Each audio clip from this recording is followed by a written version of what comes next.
doing that.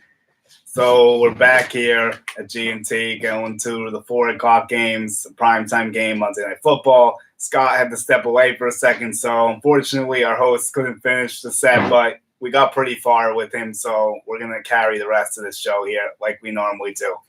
Bobby? Yep. So we're going to finish on with the 4 o'clock games and for the Monday night game and the Sunday night game as well. So right now we're going to go with the 11-3 Rams at the 3-11 Cardinals. Talk about a contrasting situation and talk about two teams going the completely opposite direction. Yes. Like completely opposite. So what do you look at this game? What's your keys? I mean, the Rams are so much better in every area, so I don't see how the Cardinals could really keep this close. I'm sure you probably agree with me, but how do you view this one? Well, I think that it's quite obvious. You know, the Rams are 11-3. They're the second seed. They want to obviously continue to keep winning. They're facing a team that you could play the backup to Jared Goff and you'll be successful. And I will tell you this: in the past few weeks, Jared Goff has been really, really horrendous. His last 3 games have been horrible. I actually have his numbers here. I don't know if you have any information on him, do you? Yeah. Go ahead.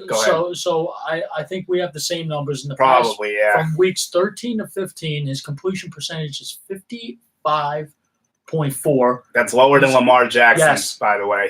He's averaging 242 passing yards per game, one touchdown to 6 picks. Yes, that's what I had.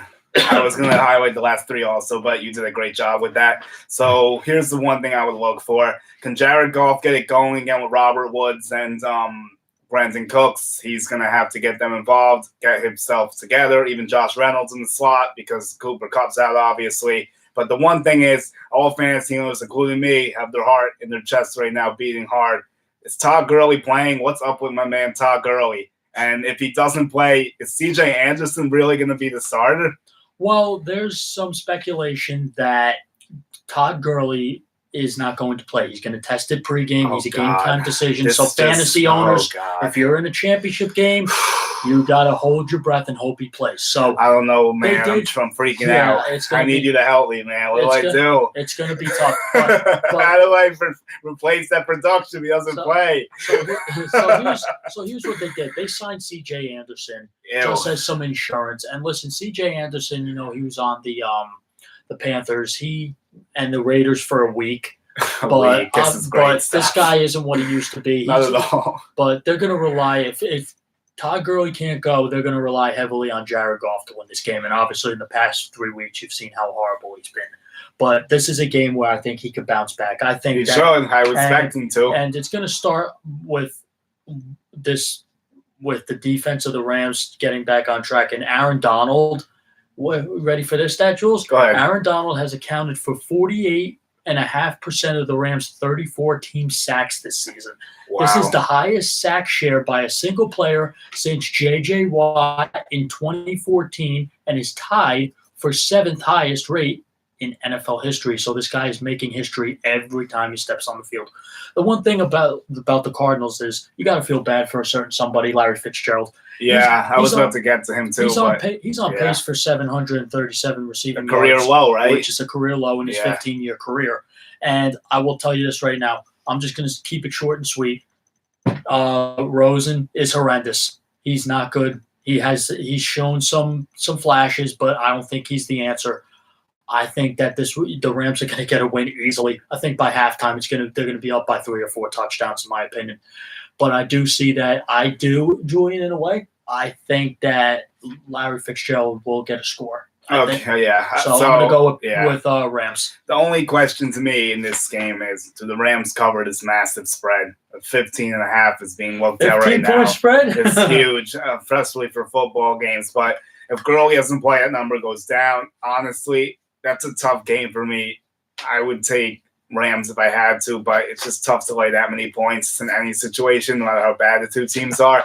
So if Gurley plays, you play him, but you have to be cautiously optimistic because of the injury. Does he even get all his touches? If they're up by a lot, I'm definitely nervous as well. But the wideouts, Cooks and Woods, are slam dunks, along with Goff will rebounds. I think they'll be playing inside. The conditions will be better. The matchups way better. Everything's going to favor him this week. If Jared Goff struggles this week, I would be really concerned if I was a Rams fan. If he does not play good in this spot, I don't know when he is, because it's about to be that time to get to the playoffs. He's got to be playing his best football. If he's not, that team's going home. I agree. Well, so let's move on to the next game, and it's the 10-4 Bears at the 4-10 49ers. Another ugly one. So, Julian, why don't you start with this one? Bear Town. This is a Bears day. They're only a 4-point favorite, and I think that the 49ers, I don't know what's up with them, but they beat the Seahawks last week. Nick Mullins is kind of playing all right. Like, he looks like a decent quarterback. It's Kyle Shanahan working that magic again. Do the 49ers cover? Maybe. But if you're looking at them, there's only one person I'm playing with conviction, and that's George Kittle, because the Bears have a good defense, so I'm not sure how well Breida is going to do, although they got to score something, so maybe he'll get a touchdown. But Kittle's that guy. He's the beast. He's a top 3 tight end right now based on fantasy production, and you got to get him in there. For the Bears, you got Mitch, I would play. You got Cohen, who's a must-play. Howard, maybe. You don't know exactly how they're going to factor him in with Cohen. But Burton and Allen Robinson, I think, are definite. Robinson's good to go, right? Fully healthy? Yes, he's good to go. Okay, so, yeah, check all them out. I'm going to go unconventional here. I'll say 49ers cover again. I had them covering last week, so I'll go back-to-back weeks of them covering. Bears win in 2017. Not bad. All right, well, I'm going to go this week. I'm going to say something to start. I think Nick Mullins is going to be a hot trade commodity this offseason, because you see what he could do. You know, he's been making some plays. And they're not going to get rid of Jimmy Garoppolo. No, Jimmy G will be back, yeah. Once he's healthy, with the 49ers, with Nick Mullins, they've looked pretty well. He's shown some flashes. He's not there yet. Yeah, I like some things I've seen. I've watched them because they've been on more games on TV than we like. So here's a stat. So the 49ers don't score a lot of points. Am I right? Yeah. Not too many, usually. So the Bears with this are 10-0 this season when they hold opponents to under 24 points. Which they should do here. But they are 0-4 when they go over 24 points. Interesting. That's something to say. That's something to watch for the playoffs. I want to talk about Mitch Trubisky for a second. Mitch Trubisky last year, here's his record. He was 4-8. He averaged 182.8 passing yards per game. He had 7 touchdowns, 7 picks, with a quarterback rating of 77.5. Very underwhelming. How about this year? How about a turnaround? He's 9-3. He's averaging 234.5 passing yards per game. He has 23 touchdown passes, 12 interceptions, and his quarterback rating jumped by almost 20 points. That's a nice jump that you want to see. Hopefully Darnold takes that jump next year. And I will tell you this, he's more of a dink and dunk quarterback, because this year he has thrown just one deep pass attempt, 20 yards or more. Really? Yep. That's it? That's it. One time the whole season he's thrown for more than 20 yards. You're trying to tell me in the air? Well, now it's saying since returning from his shoulder injury. Oh, okay. Well, so since then. All right, that makes sense. But the 49ers, still not a lot, though. The 49ers in December are very good. They're 7-1 in the month of December in the Kyle Shanahan era. Since they seem to excel. Yes. Like when everyone counts them out, everything's over. That's when they start winning games. Last year they won every game with Jimmy G, and they somehow beat the Seahawks last week. Yeah. So there's two teams. I don't think they'll win, but it might be. I think it's close. There's 2 teams in the NFL who do historically well in December, and that's the 49ers and who else? Your guys. Yep. So I will say this: it's a Bears day. I'm going to end it like this. Trubisky has a nice day. This defense eats up Nick Mullins, and I'm going to say 3 sacks for Khalil Mack. Next. Okay, so we have the Steelers and the Saints. And best game of the day, in my opinion. This is a huge game. It highlights the 4 o'clock games, and this is going to be must-watch. You got stars on both sides of the ball. You got Roethlisberger. You got Juju, who apparently, brother, what's up with Juju? Is he playing? So everybody who's wondering about this, Juju Smith-Schuster injured his groin yesterday in practice. He left practice. I didn't like hearing this at all. And there was speculation that he wouldn't play. He sent out. He did something today, and I can tell you right now. You've shown me this before. So Juju Smith-Schuster put out an Instagram post where he posted a picture of him walking out of the tunnel, and he said to fantasy owners, and I quote, "Of course I am playing. This is a big game. I am not going to miss it." Let's go. I'm going to say this right now. Juju Smith-Schuster is one of the most underrated receivers in the league. He's tough as nails. I love this kid. I think he's the future of receiving in the NFL. He does not drop passes. He could do anything you need him to. He's a team guy. I love this guy. He's got a great personality. He's good for football. I'm going to say this right now. They're definitely, if he was not playing, they would be in big trouble. AB can't do it by himself. So here's what I'm going to say with this game, Julian. Tell me what you think. I think this game, I just have this gut feeling. I don't know. I just think the Saints are going to run all over them. I don't know why. I just get this feeling that you're going to see Drew Brees, who has been playing horrendous in the past few weeks. Yes, he has not been good either. Him and Goff have both been rough the last 2 weeks. Do you have any numbers on how Brees has been struggling lately? So, I know he's barely hit 200 yards in the last 4 weeks. I'm pretty sure. As of right now, I can say this about Drew Brees, though. Drew Brees is 14-4 as the Saints starter against teams entering the game as division leaders. Interesting. And so that's something to look forward to. And it says this is the second game since the 1970 merger featuring 3 receivers with 90-plus receptions and 1,100 receiving yards. That's something to watch. That's Michael Thomas, Juju, AB, the star power like I was alluding to before. Kamara, Ingram, no James Conner, but Jalen Samuels ran it well last week, as you know, obviously. Yep. So there's a lot of stuff going on in this one. So with this, Juju Smith-Schuster's 91 receiving yards per game this season, the most by a Steelers player not named Antonio Brown since the merger of 1970. So he's made a complete impact on this team.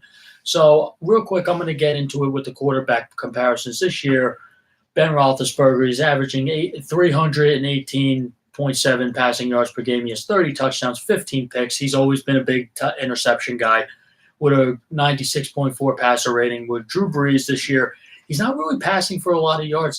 This year he's only averaging 261.9 passing yards per game. He has 31 TDs, only 5 interceptions. This is a guy who does not throw interceptions. He makes the right decisions. Unlike Roethlisberger, who throws a million. And this year, Drew Brees has a quarterback rating of 116.8. That's tremendous. So today, here's the overall. Here's the conclusion. We had the hypotheses. We had everything else. We're setting it all up. Yes. So here's what I'm going to say. Saints are going to win. Steelers are going to lose. They're going to lose out on that division to the Ravens, in my opinion. I think the Saints stay that number 1 seed because they need to keep winning.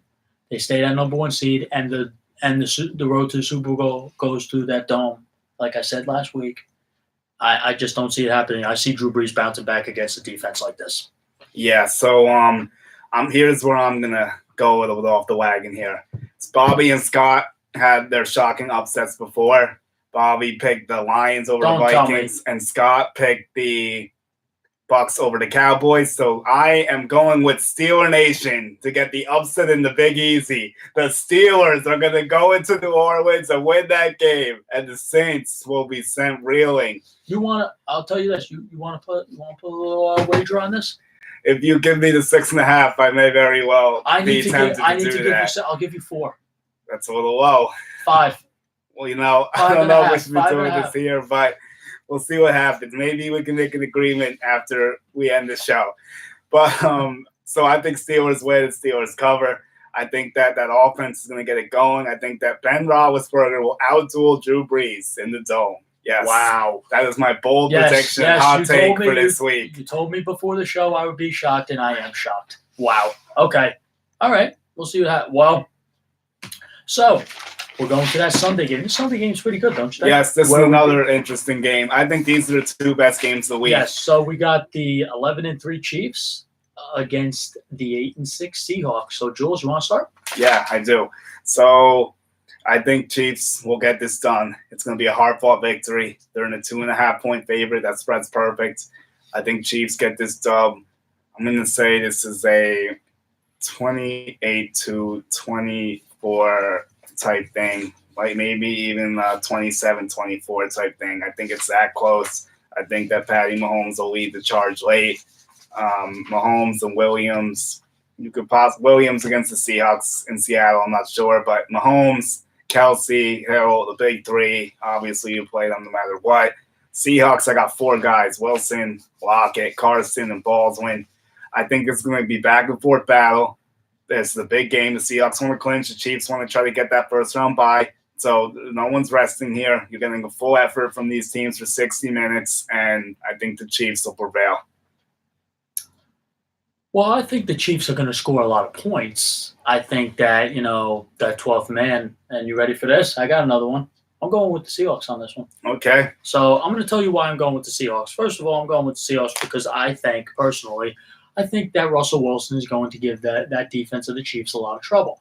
Obviously, yes, he doesn't really have much to work with other than Doug Baldwin, but he'll find a way to Lockett's been doing all right. Lockett's all right. That's why I threw him in there. But, yeah, Baldwin's the real one still, even though he's missed a lot of time. But in my opinion, I think that Russell Wilson is going to make plays. He's going to make it a lot harder for them. And I think that the Seahawks defense, that's really not the Legion of Boom. They're just getting by. I think they're going to make that one play. Okay. I think it's going to be like a Rams play. Okay. Like where they had the strip or something. Yeah. All right. So I'm going to say this right now. I think Patty Mahomes has taken a step back ever since Kareem Hunt got suspended. He's still making a lot of great plays. He's still scoring some points, but I don't think he hasn't been on fire like we've seen early in the year. Yeah, his totals have been a little low for the last couple of weeks. It's not like he's been blazing like he has been, but I'm hoping this week he turns it up, got one more good game out of him I need. And after that, we'll see what he does, but hopefully he plays well. I also am rooting for the Chiefs to win this. I want them to get that first seed, because I feel it will be harder for New England to go there than maybe Los Angeles in that bandbox of a stadium, whatever that thing is. Yes, but I'm going to go with Seahawks winning this. I think that I will say Tyreek Hill is going to have a nice day. Of course, nobody could cover him.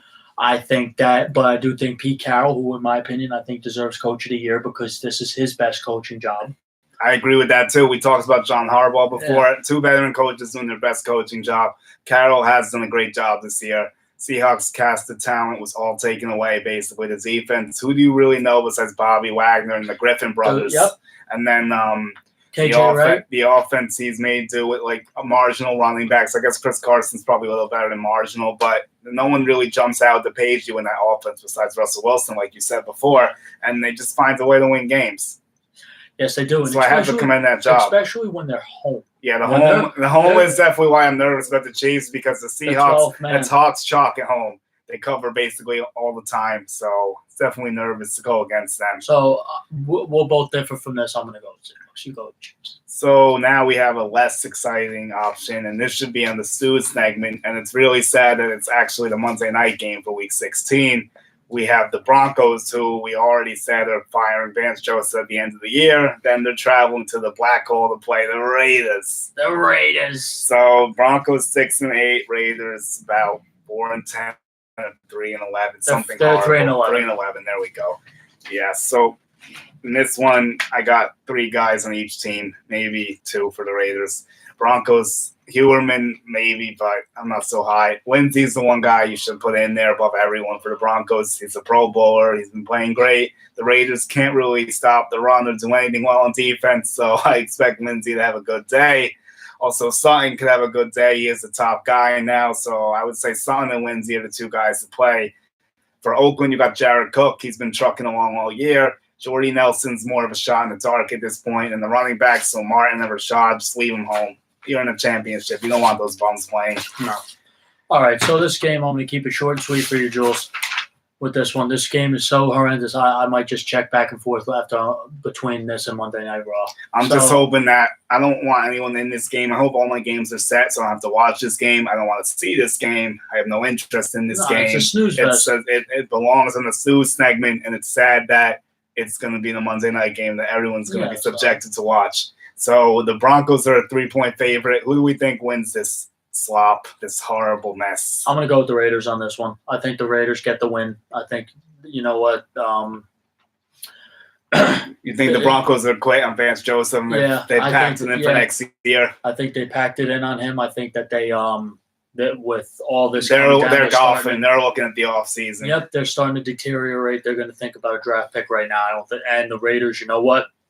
It's hard. Get another win for John Gruden. So because it is very strange dynamic with the Raiders. They haven't quit. They've actually been playing decently hard the last couple of weeks. Yeah. So you know that they always like to play that home crowd, the Black Hole, Raider Nation, all that extra stuff that you get when you travel to that shithole in Oakland. And yes, I am going to call it a shithole because that place is terrible.